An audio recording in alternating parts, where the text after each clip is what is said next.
మీరు వివేకానందుడు ఎట్లయ్యారు? అంటే మీరు చూస్తే మీ థాట్స్ అన్ని చాలా ఆధునికంగా ఉన్నాయి. హ్మ్. సడెన్ గా నేను వివేకానందుడిని అంటే నాకు కొంచెం అవును సార్. హెసిటేటింగ్ గా ఉంది నాకు. Correct sir. యాహ్! ఎవరికైనా క్వెషన్ వస్తది. సో, అవును. ఎందుకంటే సైన్స్‌లో ఉన్నప్పుడు గత జన్మలేంటి? అసలు ఇదేంటి? అసల వివేకానంద మూవ్ అవ్వటం ఏంటి? ఆయన చాలా ఇది కదా! అవును. సో, ఆయన మళ్ళీ పట్టడం ఏంటి? ఆయన దేవుడు కదా! లేపోతే రకరకాలు కొలుస్తా ఉంటారు. భక్తులు అంటారు, పూజలు అంటారు, రకరకాలు చేస్తా ఉంటారు. సో, నేను చెప్పాల్సిన విషయం ఏంటంటే, ఒక చిన్న క్వెషన్ ఏస్తా. సో, మీరు చిన్నప్పుడు ఎలా ఉన్నారు? చిన్నగా ఉన్నారు. చిన్నగా ఉన్నాం. ఆ మెమోరీస్ ఉన్నాయి. సో, మీరు ఒక 30 ఇయర్స్, 40 ఇయర్స్ వచ్చినాయనుకోండి. సో, చిన్నప్పటి మెమోరీస్ మీకు గుర్తున్నాయా? తక్కువ. తక్కువ. కాకపోతే ఫర్ ఎగ్జాంపుల్ ఒక మంచి మూవీ చూసినప్పుడు సడెన్‌గా స్ట్రైక్ అవుతది.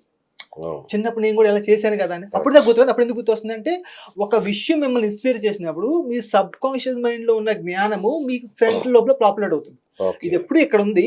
బట్ ఈ జ్ఞానం అప్పుడప్పుడు మటికి ఇక్కడికొస్తుంది. ఓకే. మీ ఎరుకలోకొస్తుంది. మీ కాన్షియస్‌లోకొస్తుంది. కరెక్ట్. కాదు ఎప్పుడు ఉంది ఇది. అవును. సో, ఎరుకలోకొస్తుంది అప్పుడప్పుడు. హ్మ్. సో, అంటే మన చుట్టుపక్కల జరిగే సంఘటనలు దీన్ని ఇన్‌ఫ్లూయెన్స్ చేసినప్పుడు ఆ జ్ఞానం మన ముందుకొస్తుంది.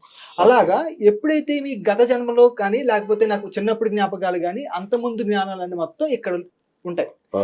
సైన్స్ అదే చెప్తుంది. నేను చెప్పక్కర్లా. రైట్. సైన్స్ ఏం చెప్తుందంటే, నీ డీఎన్ఏలో మీ తాతలు, ముత్తాతలు భూమి పుట్టినప్పటి నుంచి ఉన్న మానవ జాతి పరిణామకంతో నీ డీఎన్ఏలో ఉంది అవును. అని సైన్స్ చెప్తుంది. ఓకే. అలాంటప్పుడు ఉన్నట్టే కదా! ఫర్ ఎగ్జాంపుల్ మీ తాతగారు చనిపోయారు. మీ తాతగారు చనిపోతే మీ తాతగారి ఇన్ఫర్మేషన్ మీ లోపల ఎలా ఉండాలి? హ్మ్. ఉండకూడదు కదా! సో, అలాగా నా జన్మ పరంపర ఏదైతే ఉందో అదంతా ఇక్కడ సేవ్ అవుతుంది.